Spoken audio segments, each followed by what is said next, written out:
O sea, por si lo tenéis y os apetece verlo, de 295 a la 297 más o menos. Y básicamente la idea es algo, o sea, no es una idea que no haya sido intuida o abordada de alguna manera previamente, pero lo interesante del libro es que le da una concepción en el marco de cosas de algo mayor y lo pone sobre el tablero geopolítico. Entonces es lo que he llamado pues la grupalización de la geopolítica, de las relaciones internacionales. Entonces, la idea es muy sencilla, ¿no? Ninguna especie de animal reconoce a todos los individuos de su grupo como tales, de su especie como parte de su grupo. Es decir, una especie nunca es lo mismo que un grupo. Todas las especies se dividen en muchos grupos, en muchas familias, muchas colonias. Es decir, pues las jaurías de perros, o sea, los perros no se... Un perro se encuentra a otro perro y no le considera de su misma camada o de su misma jauría o de su mismo grupo, de alguna manera, ¿no? Todos los seres humanos no nos sentimos parte de el mismo grupo, ¿no? Unos somos de un lugar, otros somos de otro, y esto es inevitable. O sea, pasa en todos los animales. No existe que yo sepa un animal que se encuentre a otro de su misma especie y solo por eso lo considere de su grupo, ¿no? ¿Qué pasa?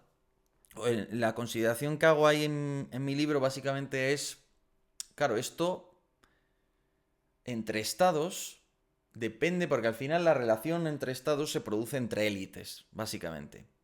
Pero es verdad que hay distintos tipos de élites. Hay unas élites influidas por las ideas de sus gobernados o, o que tienen ideas en común con sus gobernados, que es lo que suele pasar en la democracia porque es más representativa.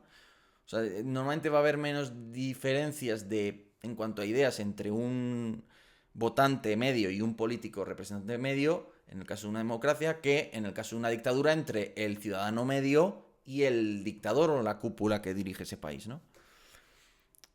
Pero cuando se produce ese fenómeno, básicamente lo que sucede, sobre todo cuando son fenómenos de alta sensibilidad, es que la interpretación es fundamentalmente emocional y es grupal. O sea, en el momento en que tú te sientes lo que sea, español, francés, lo que sea, separatistas, o sea, catalán, separatistas, si defiendes esa concepción de Cataluña, por ejemplo, bueno, lo que fuere, tú, aunque no seas hostil, no seas de un nacionalismo hostil hacia los demás, ni mucho menos, ya pones, delimitas claramente, ¿no? De alguna manera, qué es tu grupo y qué no es tu grupo. Y eso ya genera unos lazos emocionales que a menudo, por cierto, se constituyen desde la infancia. Es decir, que no guardan un carácter racional ni mucho menos. Y es normal y es bueno que sea así porque así funciona. Y siempre ha funcionado así. Y probablemente funcionará así en el futuro. Da igual que sea a nivel de nación, que de grupos de amigos. Bueno, es un poco ligado quizás a lo de las identidades que mencionan a algunos, pero bueno, no tan exagerado. Claro, en el momento en que tú haces eso se ve muy bien en qué. En una cosa que yo os hago mucho énfasis, que es, por ejemplo, la guerra de Ucrania. O la guerra de Irak. O los marroquíes. Mira, por ejemplo, en España funciona muy bien con los marroquíes.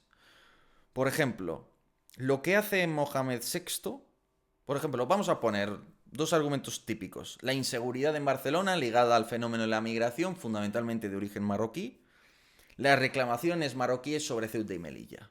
Por ejemplo, en realidad son dos cosas que no tienen nada que ver. Materialmente no tienen nada que ver. Es decir, uno es un fenómeno de aspecto socioeconómico, la inseguridad ligada a unos guetos de pobreza que se crean tanto por una dificultad de adaptación como una incapacidad propia de adaptación de una cultura que no es igual a la nuestra, que es más cerrada, que bueno, sumada a una pobreza, una serie de cosas, vale. Y son marroquíes. Algunos sí, otros son de origen marroquí, si se quiere destacar eso, pero el hecho es que no han pasado por Marruecos más que algún mes al año.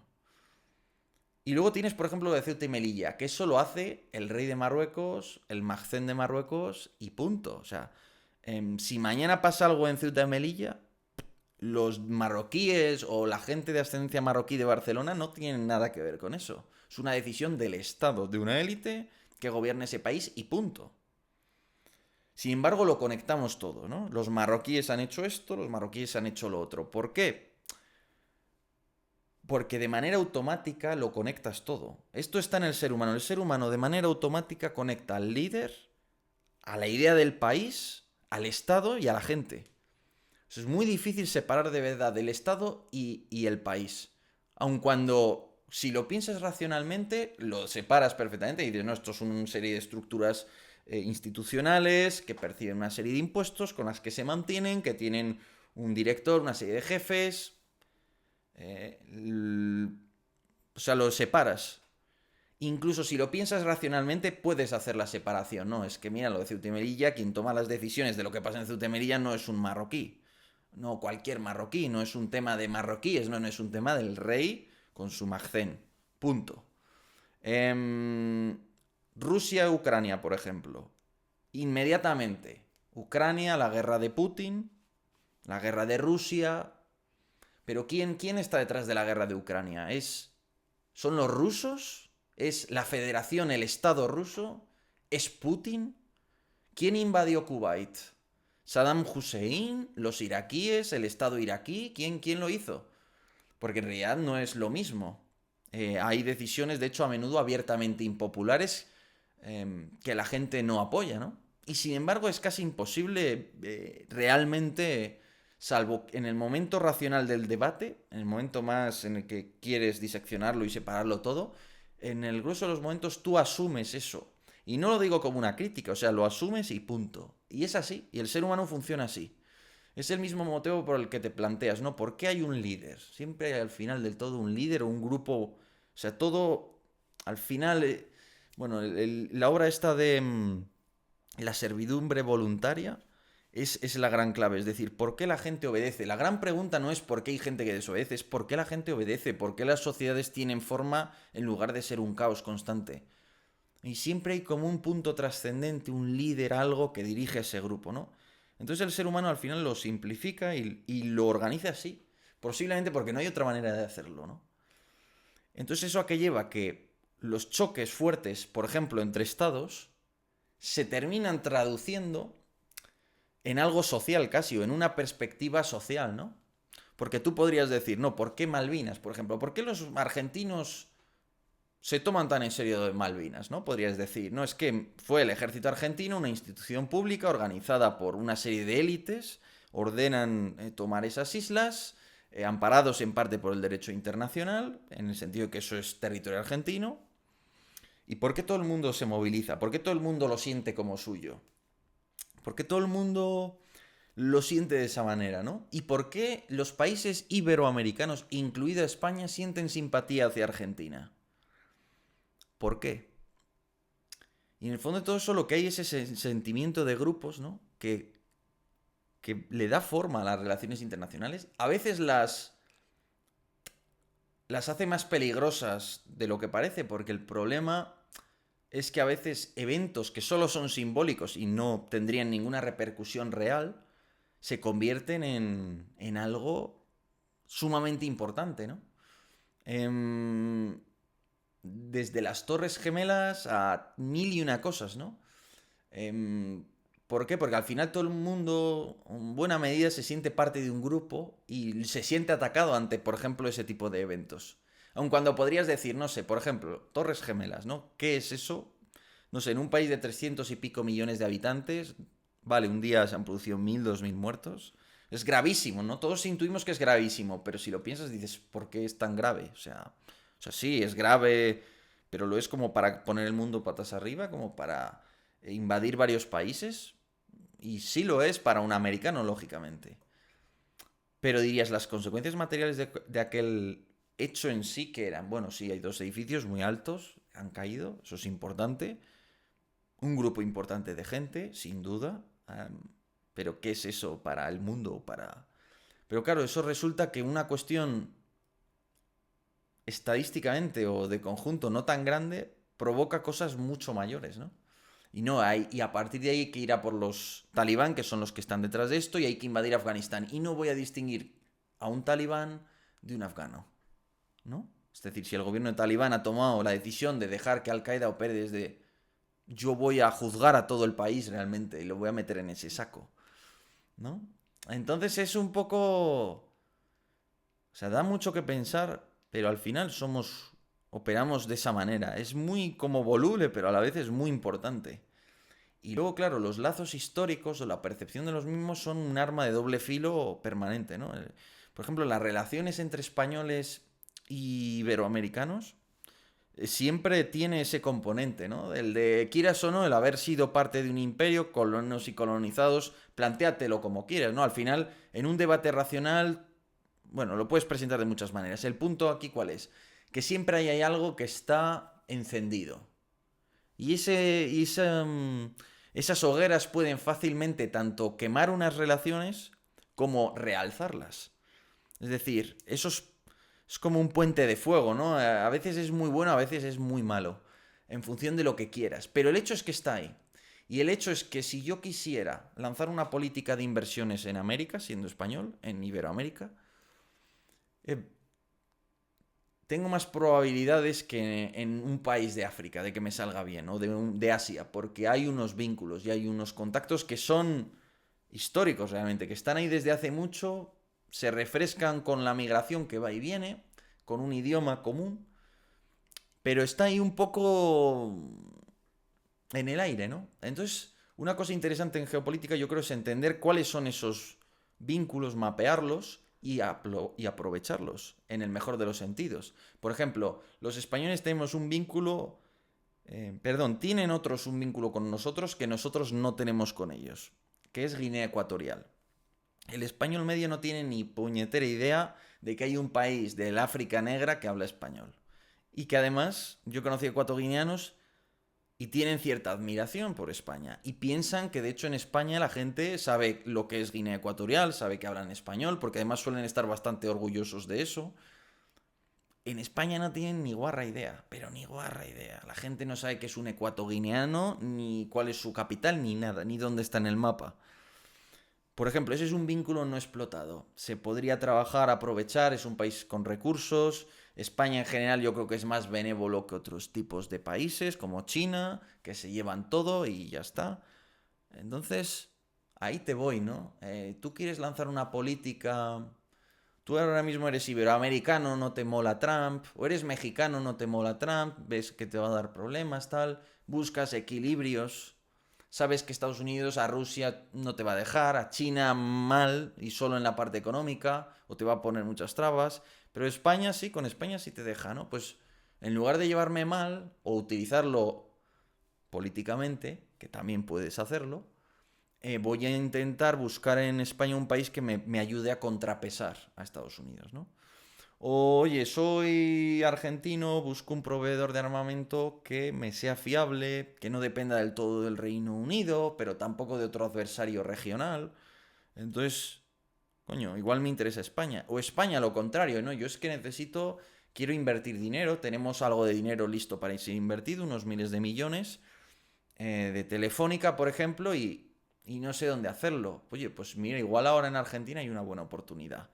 Y es curioso porque puede que haya otras oportunidades en Indonesia o en donde sea, pero es verdad que esos vínculos que rápidamente se convierten en una fuente de enemistad también, pueden serte muy útiles. Entonces, bueno, es entender que hay una dimensión de sentimiento de grupo, de que nos vemos parte de grupos y inconscientemente operamos en esa lógica y aprovecharla, ¿no?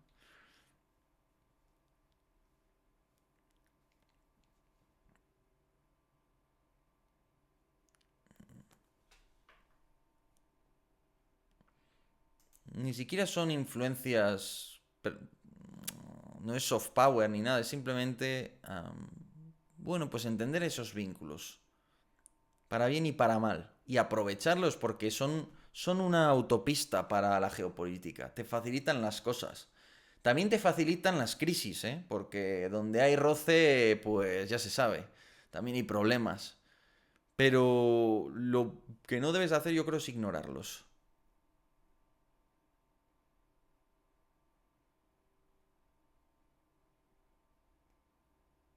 Yo no hablo de bloques, yo no hablo de crear un bloque hispano contra lo anglosajón, porque eso me parece absurdo, no tiene ningún tipo de sentido y no veo por qué tendríamos que enfrentarnos a los anglosajones, sea eso lo que sea, porque, vamos, así como hay cosas en las que están de acuerdo y hay cosas en las que no, no creo que exista un bloque anglosajón, para empezar. Políticamente me gusta más Inglaterra que Argentina. Bueno, lo que fuere, pero yo hablo de los vínculos previos, quiero decir. ¿Eh? Lo de la hispanidad por ahora, eso es una idea de... eso no es realista, quiero decir. O sea, yo estoy a favor de...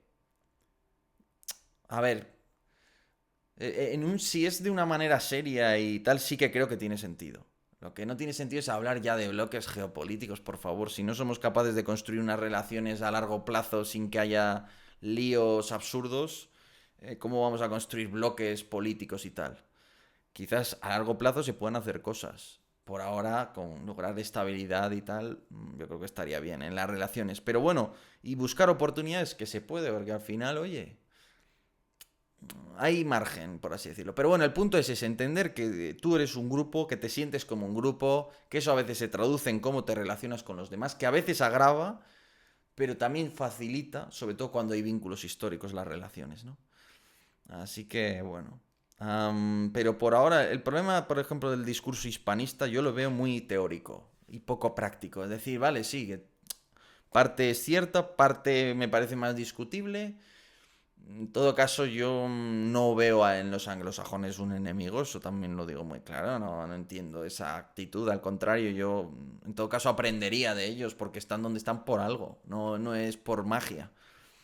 Pero a eso hay que darle realidad. Hay que decir, oye, vale, ¿y qué políticos apuestan por esto? Porque, por ejemplo, en la generación de hace 20, 30 años, había políticos de derechas y de izquierdas en América que realmente, pues sí habían vivido vinculados a la idea de la hispanidad, se les había educado bastante en ello. No sé, Fidel Castro es el que se me viene a la cabeza, Calderón en México, o sea, no tienen por qué ser ni de izquierdas ni de derechas. Y siguen existiendo ciertos vínculos, pero no sé, me da la sensación que no es lo mismo. No está tan metido porque, no sé, es otra cosa.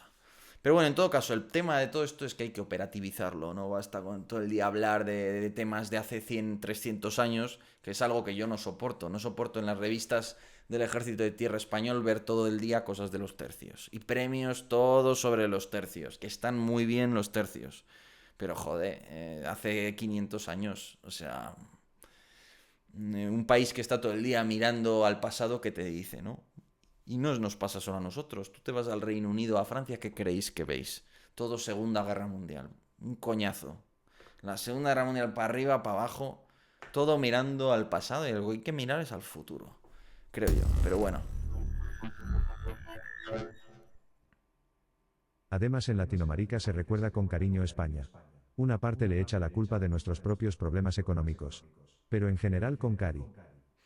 Bueno, hay de todo, ¿eh? Yo no creo que en todas partes sea con cariño, sinceramente. A veces con una relación amor-odio extraña. Pero sea como fuere, eso hay que aprovecharlo. Y tiene potencial. Y en parte está aprovechado, ¿eh? No creéis que no. Especialmente yo diría, destacaría con México y con Argentina. Yo creo que son los dos países que más. Y con Colombia y Venezuela también mucho. Y luego Centroamérica, hay toda una geopolítica hispanoamericana con Centroamérica y el Caribe, no lo dudéis. O sea, eso lo que pasa es que se habla poco porque es muy sensible. Pero no lo dudéis, incluso a nivel de partidos políticos, ¡puf! Hay muchísimo más de lo que parece. Pero bueno, eso es un poco todo. En fin.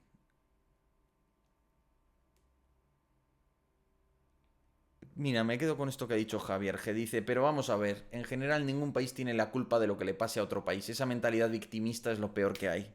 Totalmente de acuerdo. Y lo digo tanto con respecto al hispanoamericano que diga que es que España por su culpa somos pobres y no sé qué, como respecto al español que diga que es que la leyenda negra es todo culpa de los ingleses que son muy malvados. No, no, tú estás como estás eh, fundamentalmente por tus decisiones, tu cultura y tus problemas. Asume eso e intenta cambiarlo, porque si no, pensando que es todo culpa de terceros que están por ahí y llevan siglos conspirando para hacerte la vida imposible, pues no vas a ningún lado. Aparte que no es verdad, creo yo. Al margen de que pueda haber algo de eso, como siempre lo hay en geopolítica, que no digo que no.